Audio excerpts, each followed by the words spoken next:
go ahead and call to order.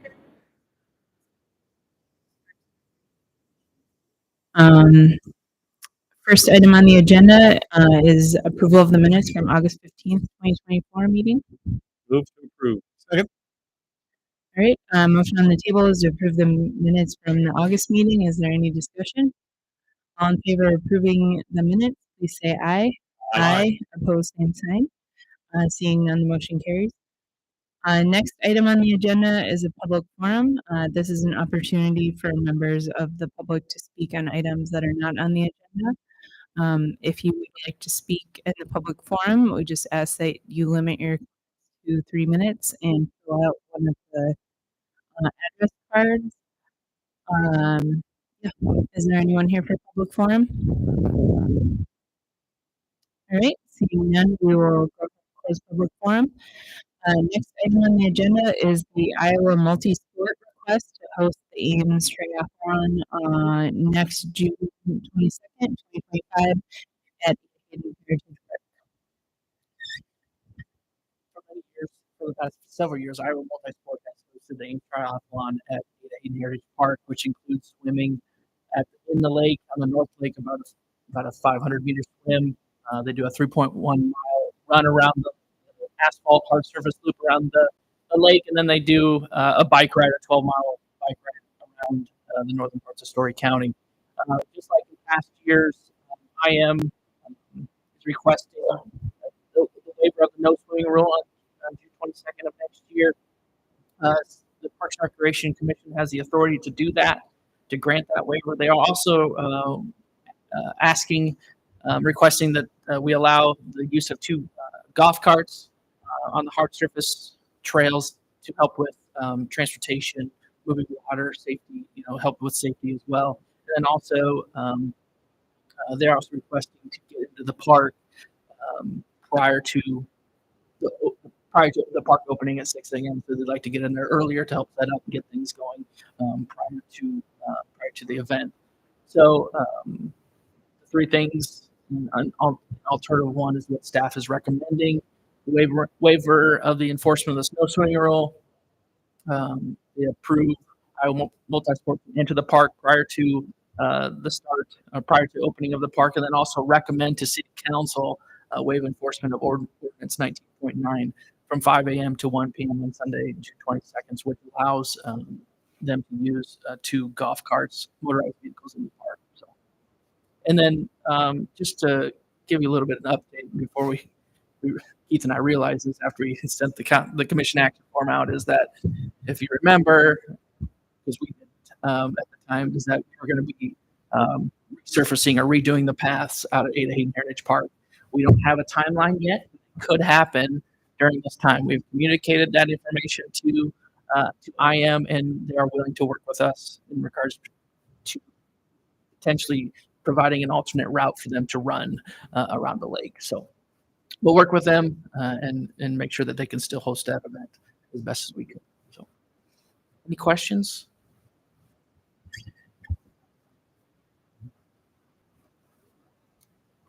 Do you want me to ask what's to speak? I don't. Oh. Yeah, we can. Okay. Okay. Okay. I wasn't sure. Would anyone care to make a motion? I'll move to approve alternative 1. I'll second that.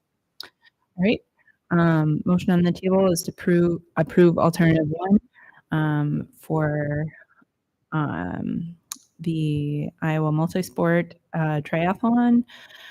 Is there any discussion? All right, seeing none. All in favor of approving alternative 1, please say aye. Aye. Aye. Opposed, same sign. All right, motion carries. All right, next item on the agenda is a memorandum from the Ames Cyclone Aquatics Club regarding the 2025 Rock Aquatics Swim Meet. Yeah, so staff wanted to provide an update regarding Ames Cyclone Aquatics annual swim meet Rock the Blocks that occurs at Furman Aquatic Center. Over the past year, staff at AECAC board members have had a lot of conversations about Rockford Blocks being held at Furman Aquatic Center. Worked last year prior to the 2024 meet to develop a memorandum of understanding. Had that historical document, also put an agreement together for ACDC to host their event at Furman Aquatic Center, which they did in 2024.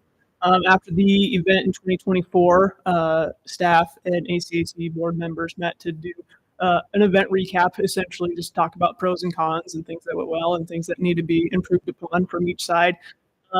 During that meeting, they expressed some things that make it difficult for them to run their meet at Furman, some of the things that are in our control and some of the things that are outside of our control.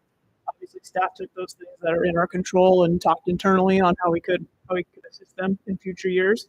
Some of those things are outlined in the memo, also stating some of the things that we presented back to them afterwards of how we could help them. Staff did receive email from ACAC in August after their August 20th board meeting, letting us know that they had made the tough decision to not hold Rock Blocks at Furman Aquatic Center for the 2025 year, and we're planning to hold that event at the Ames High School pool instead. And so it was nice to see that they mentioned the collaborative nature of the conversations we've had over the summer, and they did recognize the concessions and some of the things that we were able to, do to help them run their event. But they just felt that holding the meet at Furman Aquatic Center was infeasible, at least for 2025. So that's just an update, because typically every year we're bringing an agreement to commission, and our past conversations, we were hoping to have something for you in September. So this was an update just to let you all know that we won't see that agreement coming this year for that reason. So I'd be happy to answer any questions if there are any, or answer the stuff. On the email, they cite numerous other issues. Are you at liberty to say what those are? I guess the only thing outside of the things that were listed is that they did mention some difficulties from staffing, as far as they have a storage unit in Nevada, I believe. And so obviously they have a competitive swim meet. They're hauling a lot of equipment, and it takes a lot of staff time and manpower to do that. And I know they have had a decrease in volunteers over the years. So that's one thing that I know for sure that they've mentioned to us that was not listed in some of those bullet points as really things that were control. I think one of the other items that they mentioned as well was the timing system. So they have to bring that in, and it's not the easiest thing to do. Whereas at the high school, timing system is there; they don't have to bring pieces in. So I think that was another item that they had struggled with. Yeah. They know other competitive meets. Obviously, they go into some other facilities that are used to hosting competitive meets all throughout the year, and so some of that setup is less intensive. Obviously, with Furman being a seasonal facility and not set up to run competitive meets on a frequent basis.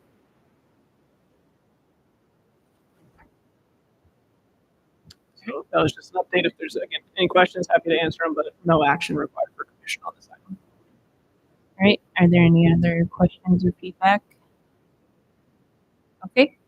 Go ahead and move on to the next agenda item, which is starting discussions on the 2025 through 2030 capital improvement plan. So I'm just going to go through some slides. We did have a public input session last week, Wednesday, out at Homewood Golf Course. Had 8 people show up, and that those comments were cited in an email to you yesterday, along with we did get a number of emails, phone calls. So that was all shared with you as well. So with this, just going to go through things rather quickly. The last meeting we did give you a copy of the CIP, the current CIP. I'm not going to go through all the project, but for people at home, they can see this too. In the CIP process, not going to go through all the dates, but they'll start in August. Goes through with a number of things. There are 3 times that the commission does discuss this in August, September, and October. We do finalize a draft November. We will meet with the city manager in December, and then we take this to city council in January, and then they do public hearing, they approve the CIP in early February, and it's printed in the spring of 25 along with the rest of the budget. So it's a rather lengthy process, and again, we try to get as much feedback, give people opportunity to share their ideas, their comments. We take them all year round. People make comments, we put them on a list, and then we include them in this information.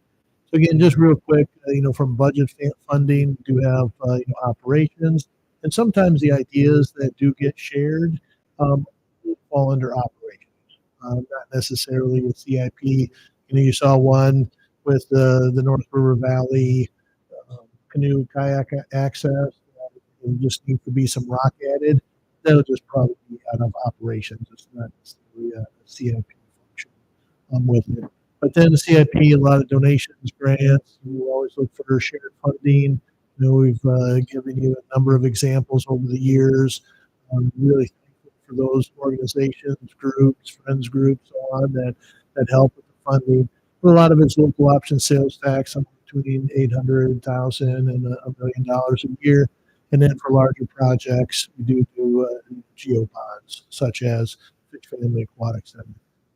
So you can see, a number of the projects for 25, 26. Again, just as a reminder, when City Council approves the CIP, they allocate funding just for year one of the CIP.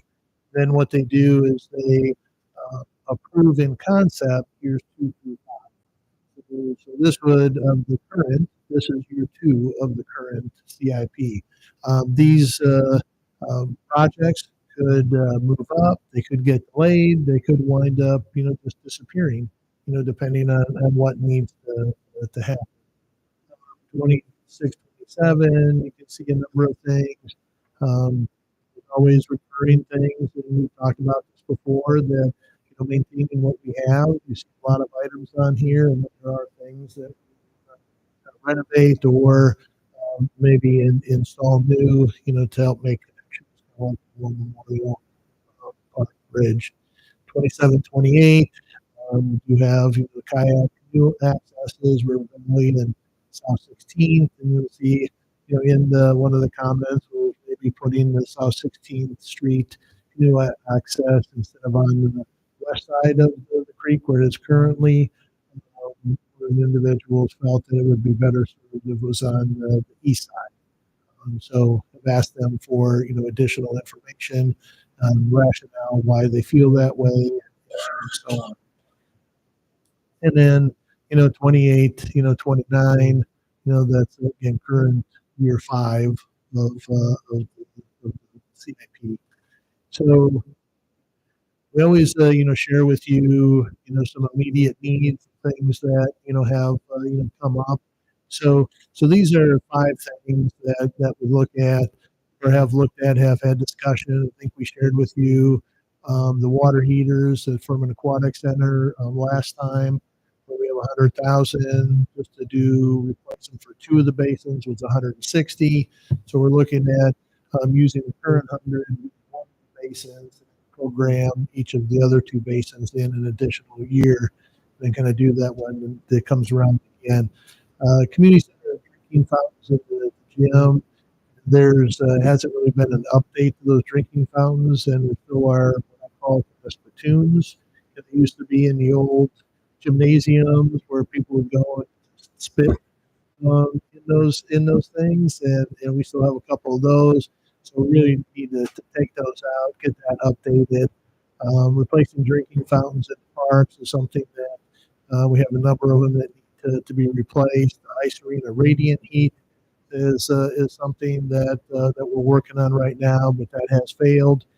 And one thing with the ice arena, just as a reminder, that is a separate pot of money. We do have ice arena capital replacement fund, which is funded through a $40,000 donation, but contribution from the city, $40,000 from Iowa State University. we build up that balance, and then we work on using that money for any capital projects at the ice arena. And the skate park repairs, there are some potential safety issues that have been brought to our attention. Joshua did get a quote looking at somewhere $10,000 to $12,000 to make those repairs. We might be able to do some of these things with some savings, in some projects, but some of those projects aren't going to be done until next spring. So we don't know if we'll have until the project is done whether or not we'll have some savings. I did put in here just some suggestions from the last several years. So sidewalks in the park, Parkview Path, bocce courts, dog park in West Ames. I think that's going to come up when we start having public input for the Ontario Park.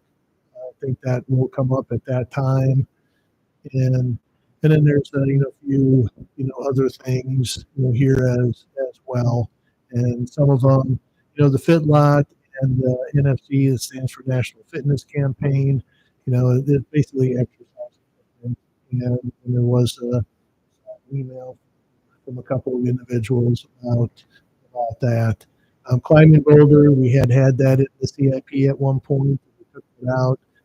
Did not climb, I guess, to the priority that we needed compared to everything else. So but it's still on the list.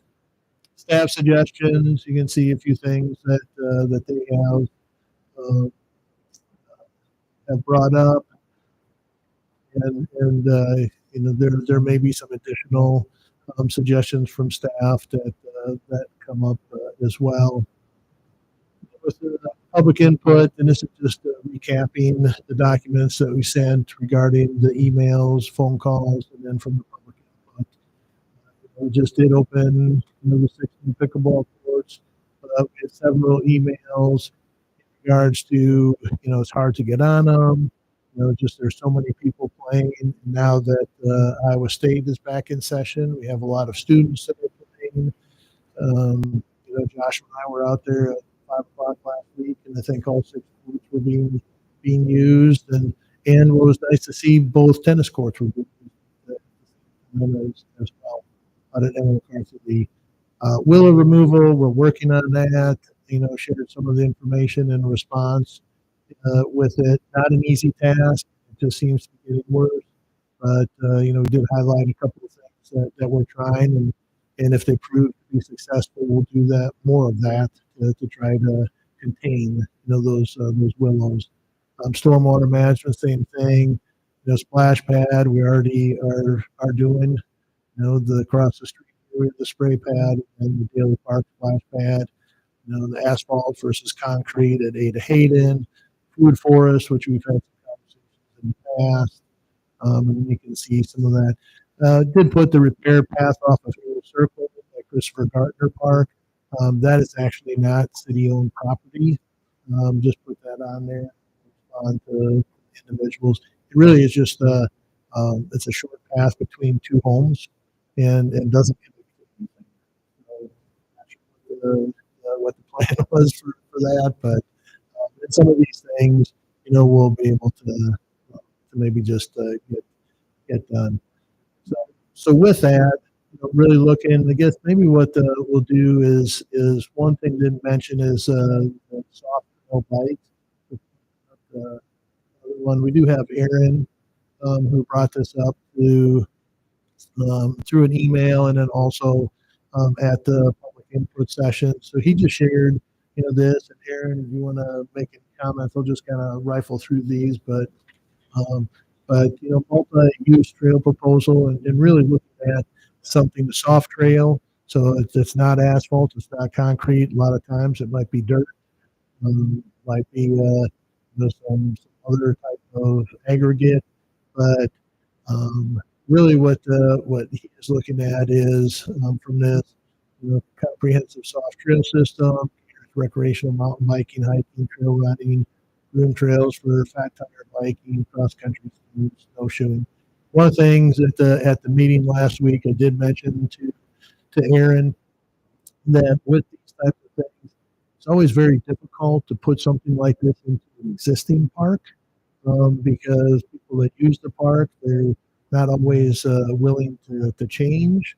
And we get a lot of pushback, from people. You guys have seen it, even with the Miracle Park up in Innis Grove. There's a lot of pushback on doing that. Not to say that it can't be done, but sometimes it's easier to incorporate it into something new, such as maybe the Ontario Park. But I did mention to Aaron, and he did say, could have some volunteers could help with it, and said this could be something similar to the canoe kayak access, maybe some of our other projects where they maybe volunteer or they do funding or something along those lines. So, but this is just some possible writing features. And then you can see with some of these things, there are at times elevation changes, some different types of structures with it. I also did ask him, and this is just beginning, but to see what kind of appetite the commission has with it and the public. But one of the things that I mentioned is a lot of times people, if we do something, how do you keep them from expanding? So we don't have people out there all the time, and you've got a trail, and all of a sudden somebody says, "Oh, hey, let's go through that prairie, or let's go through here, or let's go into that woodlands," and then they start making trails. And once they make trails, it's very difficult to stop people from using them. So that was a concern that mentioned to Aaron. Not saying that those can't be overcome, but just trying to share from our perspective, things. The fat tire biking, cross country skiing, snowshoeing. It's interesting at East River Valley when we do trails for cross country skiing.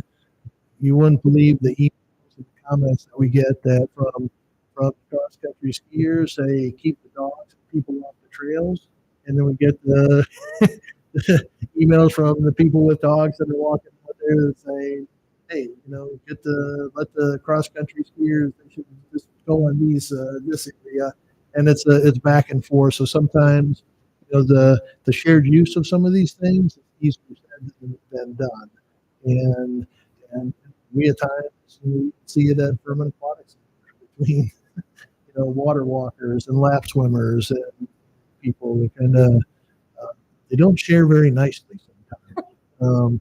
And again, not to say that it can't be done, but those are just some things. And then obviously, the commission, staff, council is always looking at how can we make things more accessible and get more people of all ability levels out there doing things, enjoying the outdoors with it. So, and then sustainable. Not real easy to see some of that within the green, but a sustainable trail design. And then this was one area. Where is this at, Aaron? Yeah, you want to come up to the here. So and again, you can see the pictures on the side have letters, and it corresponds to to that map and where things are. But so I guess if you want to take a couple minutes and just share what your thoughts are. Sure. On this. This is really just kind of Just state your name and address for Yes, Katie for the absolutely. minute. So thank you. Aaron DeLashman, 1412 Arthur Drive. Your names. This is just kind of a overall concept of possibilities. I know it's early, and really you can do whatever suits the community. What their interests are, and I'm an avid mountain biker and just bike rider all over, and I've been all over. I've been down to Arkansas and Kentucky and ridden other trails, and the ones that are professionally designed, much like in Arkansas and stuff like that, they really do design them for multi-use, and they are designed they're like 4 feet wide, so they're accessible for other adaptive bikers. A lot of the trails, even if they have a jump feature, they'll have another feature that goes around the side of it, so you can either walking, running, whatever. You don't have to run over the jump. There's other options and things like that. So I talked a little bit with Polk County Conservation. They're finishing this project up for the most part here in November. But this is kind of similar. They got a piece of land, and they started to kind of figure out how to develop it. So it's really kind of the possibilities are really out there. And I think we have a lot of little pockets of land plus the new park that has some great possibilities to really open them up and provide some more recreational for outdoors. Because I know a bunch of my friends that go riding and stuff. A lot of times we go down to Des Moines or Dodge, or there's really nothing around this area. And I know that we could expand it. And it's not just mountain biking; it can be a lot of features. And once it is professionally managed or designed and put together, what I've seen is a lot of times the volunteer groups kind of enforce the trails. And so they'll find some kids that are trying to build some other feature on it, and they'll take care of it themselves. And so a lot of times those kind of issues can be taken care of just with volunteers. Aaron, how do you maintain these trail systems? Do you need special equipment? It looks like it takes. Yeah, I mean, I'm not a trail builder or a trail designer. I just ride them, but from what I've seen, a lot of the tools that the park or the city already has to maintain parks and stuff are there once they're built. And a lot of them use volunteers that sometimes you can use an organization that'll come in and teach them how to kind of maintain them and prep them and things like that. And the volunteers, they'll have several volunteer days. I see posts all the time of about every 2 weeks, go out and clean up some brush or knock down these trees that fell down, those kinds of things. So it really can be a community effort, not just put on the city. Do you know approximately how many acres this site is in Polk County?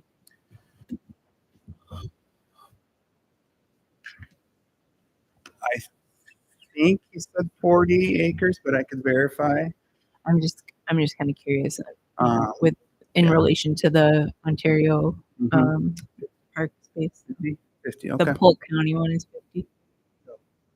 Ontario. Ontario Ontario's 50. part is Yeah, 50. I thought when I spoke to the Polk County, it was 40, but Okay. I can double check with them. And it looks like the mountain biking is kind of confined to the right side of the map, and then the left side of the creek is more green space or Mhm. other uses. Yeah, sometimes they'll do that where they'll kind of separate, more youth on this side, Mhm. more of those that want to do more of the technical skills and all that, and then the other Oh, I guess multi-use it's that. can be kind of one side, but Okay. they'll designate, trails that are mainly only bike because it's just too not safe to have walkers or anything. Designate others that are multi-use and make sure that they're well marked and so to expect that you might ride up on somebody or and things like that. So. Aaron, what would be the minimum you would need to have a decent soft trail facility? Minimum acres. I don't know the answer to that. To be honest, for me personally, I see, some of the pockets of woods around town that they wouldn't be great systems, but they'd have a mile or, half a mile you could zigzag. I mean, and you could have pockets of trails throughout the city. Yeah, I don't know what the minimum is. I know I've been on a few trails and they range from half a mile to a trail, and then you come back out and you can hit a different trail or in the next 2 miles or, so they're all over the place. So they don't have to be a long. You can do laps on them, things like that. Just depends on what you are. But I don't know. Like I said, I'm not the expert on them. I just ride them. But I know that there's been short trails, and I could see pockets around here that it would work. Obviously, if the community would embrace that. My only concern, this is really a cool idea. I love Munwoods and also Car Park, East River Valley Park. Mhm. And it's but those existing soft trails, well, Munwoods doesn't allow biking, but they both are dealing with substantial amounts of erosion on some of the trails. And so it's more just um, I also think that Ames has incredible urban woodlands, and I think it's an amazing asset. But also, I don't know. I feel like it's something like overall, as the city, we need to, um, you know, have a better volunteer force or do some additional trail maintenance in Glenwoods or in Car Park. Um, just that those some of those trails are really in rough shape. So Yeah, and I know Polk County, they use the International Mountain Biking Association. They use them to design because they have professional designers, and they design the trails. They call it like, um, can't think of the word, bike emphasized, but it's really it's easier to do it that way, design it for the bike, and then they can also make it multi-use at the same time. But they also are very skilled and have the experts to deal with erosion, drainage, bringing back natural, incorporating natural wildlife or plant life in parts of the trails and stuff. So that hopefully that would help maybe with some of that erosion and bringing some of that. yeah, that was kind of my other question was like a lot of these trails, and I mean it's probably very fun to have this kind of network of curvy trails, but then also like, and not that that Ontario space is particularly natural. There are some kind of woodland areas, but there's, I'm sure it's all been, altered at some point. But just, I know, just from speaking to residents, there's also a great desire to have us another Ada Hayden type natural area. And so kind of balancing those goals where you have this really intense trail system, but also you have areas where, you do have a very peaceful environment. So, because I mean, I imagine these can be pretty chaotic at times. So, Yeah, and a lot of times, even in Bentonville, Arkansas, which is like really, really busy, and it's all over the city, and it's well established out there. But even there, it doesn't seem that crazy busy. And I remember riding some trails, and there's local people there, and they're walking with their dogs and stuff. And everybody just kind of learns the etiquette of depending where you're at in the trail, depends on who gives way to who, and they're all very helpful with that. So I can see it balancing out, and we can get support from the community and get a good volunteer system. I really think that trail system could be maintained and balanced, and so that everybody has an opportunity to do. There's pockets where be in the woods, and just enjoy nature, and there's pockets where you can do activities. So. Is there a local group or organization, Ames or ISU, that supports this? That might be, for instance, a source of volunteers to help maintain it? There's not an organized one. I know several of my friends and stuff, we have a lot of network friends too. They're all very interested in this. So I don't think it'd be very difficult to create one. That's part of one of my visions is like a trail association, not just mountain biking, but so then they can help maintain, the hiking trail or whatever it is, because they know if it's in place, they're benefiting from this too. So they give back by keeping those there. But I know bicycle coalition is in place, and I think Iowa State had a mountain biking club One time. but I don't know if that's still in place, but I know with the bike shops and stuff, and just talking with them and interacting, and so I know the interest is there, and even outside probably could bring people in. But like in addition to Polk County Conservation, I know like White Rock Conservancy, like they have pretty extensive. Have they done this kind of purpose-built trail scenario, or? yeah, I've been out there a couple times. I haven't talked to them directly. It's a little different out there, but the concept's kind of similar. It's multi-use. They have equine and mountain biking and hiking and camping, and like it's all sorts of uses out there. But I know they went through a little bit different process, but I'm happy to help, however, and do some research. But it's similar, kind of a similar project. Yeah, I was just thinking of other regional Mm-hmm. projects. I mean, that's a much larger space. But this is more on, what we would be looking at to do in part of Ontario. Yes. I know Story County has been looking at mountain bike trails off of them for a long time. And I don't know the status of those, but I don't know of any in the plan. I don't think there's any in the planning stages of the county at this point. Not that I've heard any more than what they already have in existence. I know they have that bond coming up, which they're supposed to be expanding the trails, hopefully probably paved. And I don't know if that includes mountain biking too, but I know they're trying to do more, and possibly there could be a partnership there too. But Thanks for bringing this now. This is, Central Iowa, I think, is really rapidly becoming a destination for trail riding. And I think, presenting opportunity for mountain biking is really good too, especially with the purpose built. Even though we're all flat, I think you have a design structure that people can ride. So it's really fun to become this destination. And it's near and dear to my heart as someone that used to ride the BMX over at Greenbrier with my bike back in the day. I think a pump track is really a good idea. It's it can be really safe and really fun and really good opportunity to get youth into that style of ride too. yeah, you can definitely create it so that even little kids can ride it. It's not so difficult. And, if you go to the net, I don't know if it's the next slide. Arkansas, Bentonville is one of my favorite places to go riding, and we go down there every year. But they actually have not that I'm advocating for this, but the possibilities are out there. They actually have a coffee shop that the only way to get there is through bike trails. That's And it's fun. all paved or dirt. So you can walk there, you can ride there, and people are out there all the time just sitting outside and enjoying it. And they have an area where the interaction with the water, that people can get down in the water. So it's really, I think, possibilities are there. It's just, I know it'll take some work, but I know my crew's happy to help out and try to gen to the interest and find out more.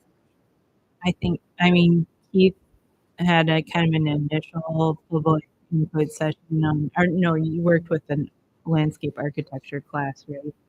For some concepts for the Ontario Park, but one of the students suggested a brewery, and Keith was really fired up about that. So, but I think this is exceptionally cool, and it wouldn't necessarily have to be bike only, but I think there are a lot of possibilities for different types of amenities in that space because it's large enough.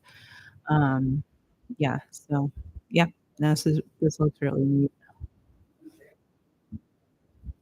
Well, thank you for so much input. That's Appreciate awesome. your consideration. Thank you.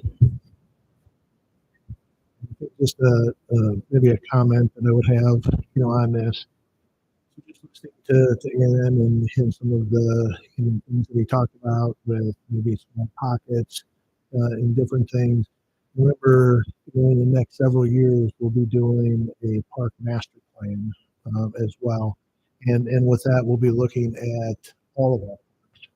And I'm wondering, with some of this, when like one is 40 acres and Ontario Park is 50, that's not going to fly. I think for residents, it might be maybe a portion of it could be used, but I'm wondering another option, could be a couple of options. One, you wait till you get the master plan, and if there's an emphasis on creating some of these spaces, have that consultant really look at how do we look at all of our spaces, whether it's East River Valley, whether it's Brookside, whether it's Gateway, whether it's wherever, and try to see how to use all of our spaces potentially for some of these trails.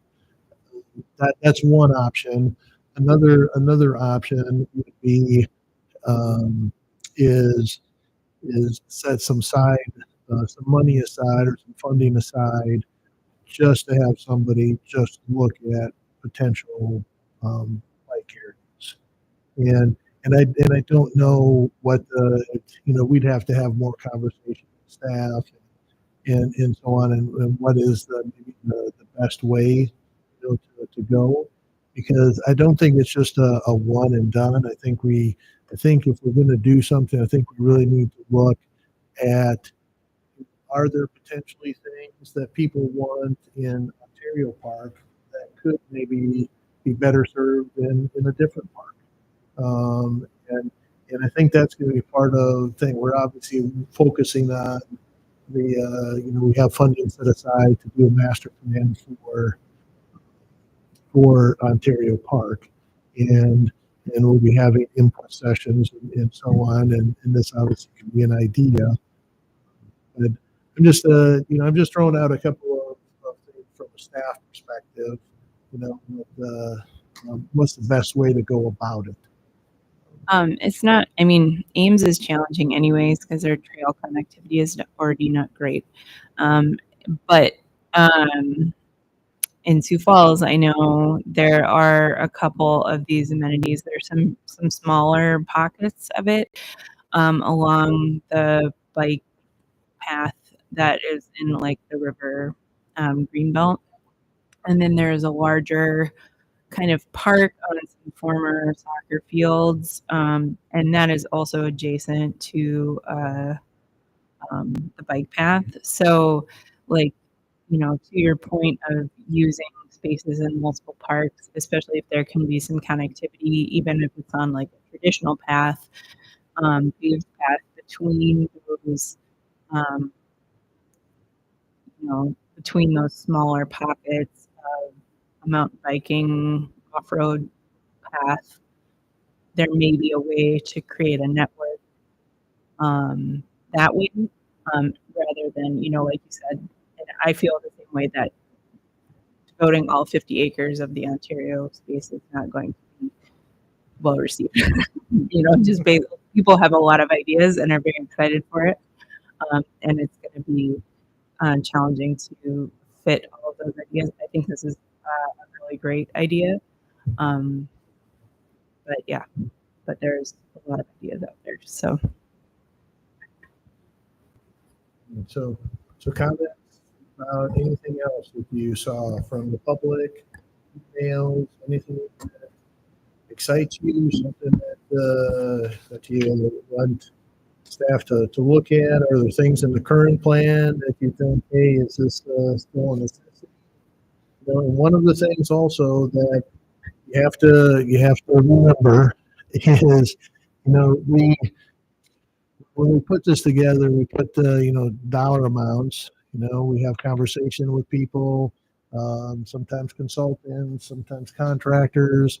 We try to get some reasonable estimate, but yet things go crazy. With even with we had $700 and some thousand for the agility course and the restroom and shelter accommodation, $700 and some $1,000, and the engineer's estimate or the cost opinion is $1.1 million. $400,000 short. So, and Josh will give a little bit more of an update. So that's one of the things that we've been trying to do is if things that stay in, try to go back and look and say, hey, is that enough money, or do we need to increase it? If we have to increase it, then we either go to decrease something else or delay another project to be able to do those things. So just something to keep in mind. Funding is always it's a tough thing. A brief thing. There's a lot of parks coming up and some coming online. My one concern is maintenance of all of these. It's always rough, and I want to encourage the consideration of volunteers, maybe a volunteer coordinator from the city, something. But I think there's certainly a pool of people in Ames willing to volunteer and help. And I think if we can coordinate that can be a good source of community and labor and fun for keeping these parks going. And that would be an operational. a volunteer coordinator. if we Well, that's create a just position. ends up what it takes, especially somebody willing to work on the weekend. Oh, yeah, yeah. And we have staff that work on the weekends. We have maintenance staff. We have recreation coordinators. We have really all 30 of our staff work the weekends at some point. So it's part of our profession with it. But I did jot that down. But that would be an operational thing, and just from an operation standpoint.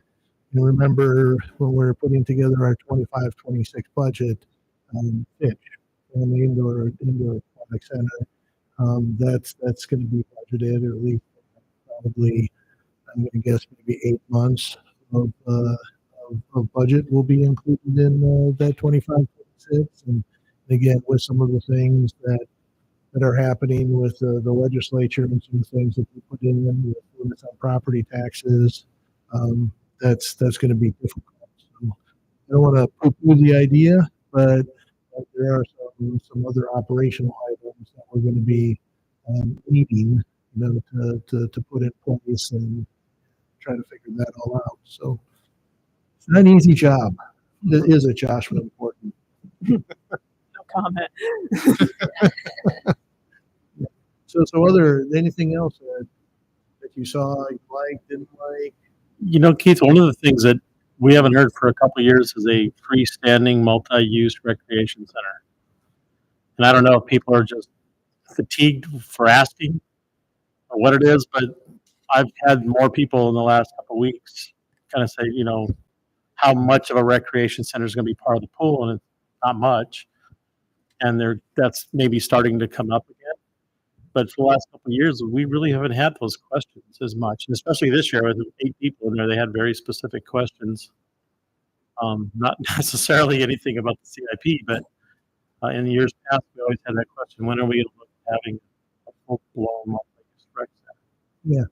Yeah, and I think sometimes when people don't hear anything, they start bringing it up, and we do get comments. It's very difficult at times, with using school facilities and sometimes not being able to get into them and so on. So again, from a council's perspective, right now, they have 5 priorities that they have mentioned publicly that they're looking at. One is a new animal control building and shelter. Fire station number 2, moving that from Walsh Avenue to be over onto Avenue. The Ontario Park, developing that, and then a rec center like a field house we saw over at Ada, probably bigger, and then fire station number 4. So right now those are, city council has come out and said right now in the near future those are our 5 priorities. So it is on I know it's on commission's radar, it's on city council's radar, and obviously there's other things that can go into that, not just gym space. You saw in the comments, indoor pickleball. Now the individual wants it free, and unfortunately, that's probably not going to happen from an indoor standpoint. But there's a lot of people, once they start walking that area at the Fitch Family Indoor Aquatic Center, something bigger. And the field house would be an opportunity.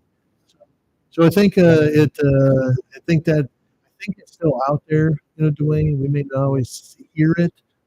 It depends sometimes when Courtney will hear it when we're in the middle of a program. It's like, oh, why can't we do this? Why can't we do that?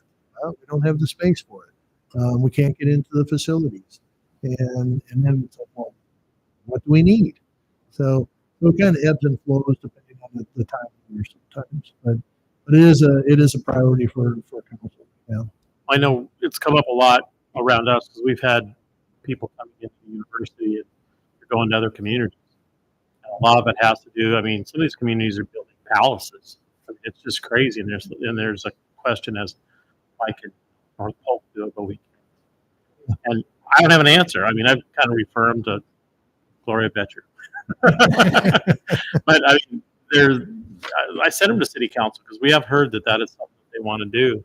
Yeah. But we are, I think we're getting back to where we were probably 7-8 years ago, where we're losing executives and professors that are not living in Ames, they're moving out of town because of the amenities that they have. And we have such a great city to live in, and it's just kind of sad that we're losing some of these higher dollar individuals that are walking away.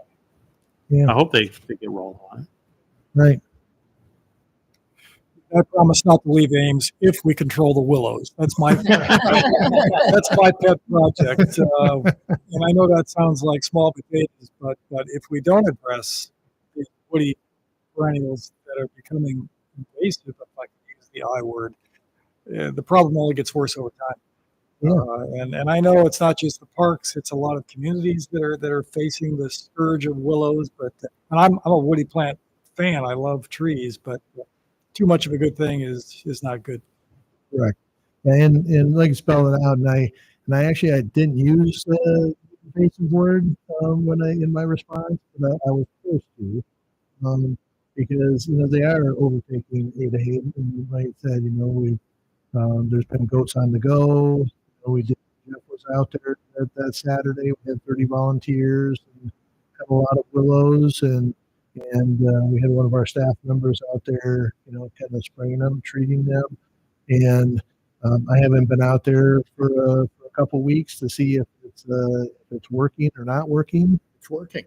So because if it's one of those that we're going to be doing some more work out there, getting all of our staff out, and that was what Josh and I talked about. If this is working, let's cut and spray, cut and spray, cut and spray, and we won't get them all, but if we can get a lot of them, that will help tremendously.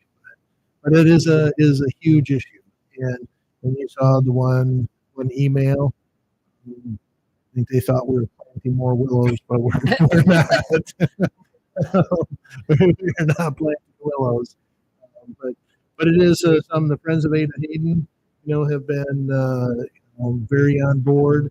They understand it's an issue, and they will help as well. That was the volunteer day, kind of came out of Friends group, and then we just helped promote it and stuff. So there will be more of those, and we have talked about maybe doing maybe one more of those yet this year, maybe in October, and so we're working on it. It didn't happen overnight, although sometimes it seems like they pop up overnight. Any other comments?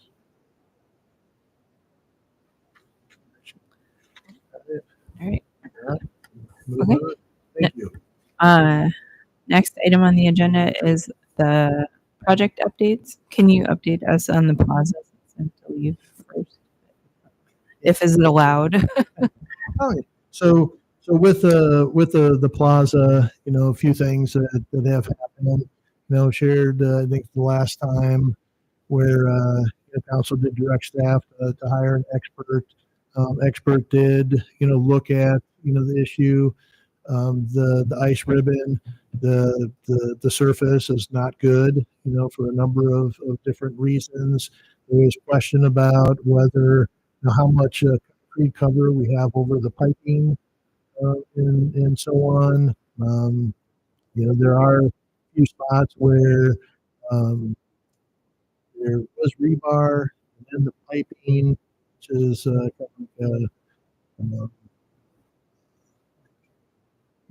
piping. What's the piping made out of? Polyethylene. And then there's the mesh on top of it. The mesh was supposed to be tied to the rebar underneath the piping. There are some locations where the mesh is at the surface. So then there's a question of whether or not the tubing is closer to the surface or not. So we did. Council directed staff to send a letter to Henkel Construction, which that letter was sent, and saying that with their couple of proposals that they had this recover. Our expert, concrete expert, said nope, you don't want to do that. So we rejected that option. But we did say is if Hinkle wanted to hire an Iowa professional engineer and have them look at it and give some options that the city would be open to looking at those. So they did respond by the end of August with 4 options. Our expert has looked at them. Of the 4 options, there are 2 options that does not think are good options, because one would be grinding down the surface to a uniform height. And if we do that, getting down to uniform height, the ice ribbon surface would be lower than the border, which obviously wouldn't be good, especially when there's not ice on there. The second, one of the other options, the option 3 that they gave us, was to grind the surface down an inch and then put the material back on. Well, that's not a good option because we don't think we have an inch of cover, of concrete cover, over all the tubing. So we'll probably grind it to pipes, which would create other issues. And then the other 2 options, there's some questions. So we actually have a meeting tomorrow afternoon where the 2 experts, the Henkel's professional engineer and our expert, will have conversation, and there's some questions and some information that our concrete expert need before we can make a decision. So that's going to happen tomorrow, and then at some point we'll be giving, probably not until October, give an update to council regarding this meeting and what we think about those 4 options that Hank proposed. So in the meantime, they have given us an updated schedule and looking at getting everything outside of the ice ribbon done by October 8th. There was some question about some of the planting, and we have had conversations if things go in later. The seed we'd really like to have in by September 30th. Not sure that it's going to go in by that time. So just talking about, hey, if it doesn't take, then you're going to have to redo it in springtime plants and so on. So that's kind of the update where we're at right now. I had just finally noticed activity over there in the last few weeks, so I figured something. Yeah. So they are working on things. There was the concrete that was poured adjacent the spray pad that wasn't bonded, that had to be tore out, and they did replace that. It is bonded. So just a number of things. There's still a few things that they're working through, but that's where we're at now. The decision has not been made just because they get everything else done. A decision has not been made in regards to when the plaza would open. And I think that's important for the public to know that just because they're done by October 8th doesn't mean that the fence is going down and it's going to be open for everybody. So that's one thing that council will wrestle with at the next meeting as well. Okay, thanks, Sarah. So, any questions on that? And Fitch Family Indoor Aquatic Center, saw at the last council meeting. Story Construction and RDG Architect, they did give an update on the project, but one of the things that did happen, because of the contamination on site, was very important to staff, to the commission, to council, to the residents, about making sure that things are in place to prevent any contamination getting into the building at some point. So with that, vapor barrier was part of the design to put underneath all concrete slabs, underneath the pool basins and so on. So, so the contractor did pour the surge tanks and did put a vapor barrier underneath it. Then right next to it, they poured the pump pit and the backwashing basin, and they did not put a vapor barrier under it. So Story Construction, when they found out about it, they told the contractor, this isn't going to fly, with the city, you're going to have to rip it out. When we heard about it, we said, yep, they're going to have to rip it out.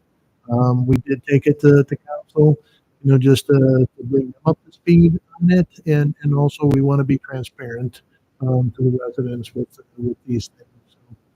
So right now, one of the other issues, there's a delay in getting precast. Initially, it was going to be, I think, 9 weeks. Now it's 13 weeks to get the precast. So we just had a meeting this morning that should be coming in November, and then all precast and steel should be up by December 6th. So they have a series of meetings coming up here over the next 3, 4, 5 weeks with a lot of the contractors, and after that, they will have a much better idea if this is going to delay the overall finish of the project, the finish date. But right now they're working on that, and once we have more concrete information, then we'll be sharing that with council and with commission as well. So we're trying to make up for some of those delays, so we could still stay on that November opening. So, anything I missed there? Yep. All right, mini pitch. We gave you Courtney gave pretty detailed overview last time, but maybe if you just want to give a summary of what we're taking this to council and what that's looking like. Yeah, so we have updated plans and specs. The goal is to take those to the next council meeting, which would be next Tuesday, the 24th, to get plans and specs, one approved, set bid dates, and also set the public hearing dates. So if timeline holds true, typically with our purchasing and bid dates, we would get bids back towards the end of October. So that would put this as most likely a spring installation, but that's the timeline as far as the process moving forward, as far as getting things off the ground to get bid packages out. And just as a reminder, with that project too, we have roughly 260,000. Yeah. Cost opinion with contingency is sitting at about 330. So this is just for one. For one. Yeah. So a lot higher than what we had projected, and so that's where, in talking about some of these CIP projects, Keith mentioned about cost savings from others. So we just got so as you leave, we just got the community center gym refinished.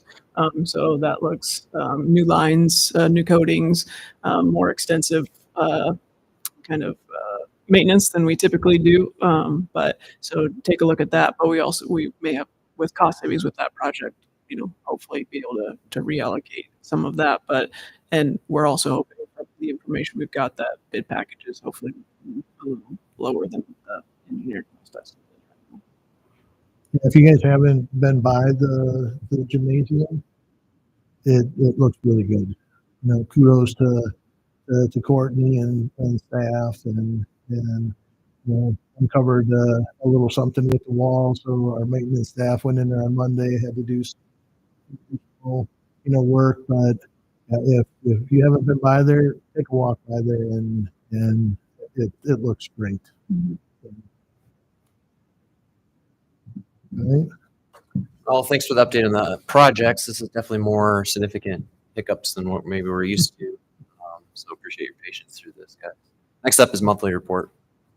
Yeah, so as outlined in the packet, I'm just going to give a quick project update in regards to the agility course. Last Tuesday night, City Council approved reallocation of some funds to get the agility course completed. If you remember, in the CIP, we had the agility course, and then we also had programmed a restroom. with the cost estimates for both, like he said, they're both at total is $1.1 million. And we only have about $730,000 available. So council reallocated that money so we can get the agility course done and potentially, if needed, reprogram the restroom at a later time. However, we are going to add we're still going to do a small shelter, 20 by 24. We're going to have a water fountain, all those types of things, just like we have in other parks. The plan is to have specs completed and out to bid in late October, early November for construction early. And with that, we will be having another public meeting. We had told the neighbors and the residents that we would come back one more time once we had the plans pretty well finalized. Give them some color, some color options for the agility course. Yeah, two things I'll mention just quickly here. Our fall concert series, Fifth and Clark Fridays, have started at the auditorium this past week. So this Friday, September 20th, and 2 Fridays in October and 2 in November, we'll have concerts at the auditorium and at 7 o'clock. And the nice thing about this is our first concert series that we have with our beer and wine service contract as well. So I encourage you to go out and check out one of those concerts. And then since it didn't make the report, just wanted to give an update on the scholarship duck derby that we had at Furman Aquatic Center on the final day of operation, September 2nd. We had 888 ducks go down the tube slides into the lazy river and race. We had, if I'm correct off memory, we had 36 local businesses sponsor prizes. So the top 36 ducks all took away prizes from local businesses, and total revenue that we were able to put into the youth scholarship fund was a little over $4,000, $4,065 with that. So it was a good event. We also had some community sponsorships. We had First National Bank come back this year as a community sponsor. But one of the bigger ones, we had a Mighty Duck sponsor with none other than the Mucky Duck Club. Had a sponsorship come in at $1,500, which and also donated prizes, which was a great increase from last year. That helped us achieve that goal.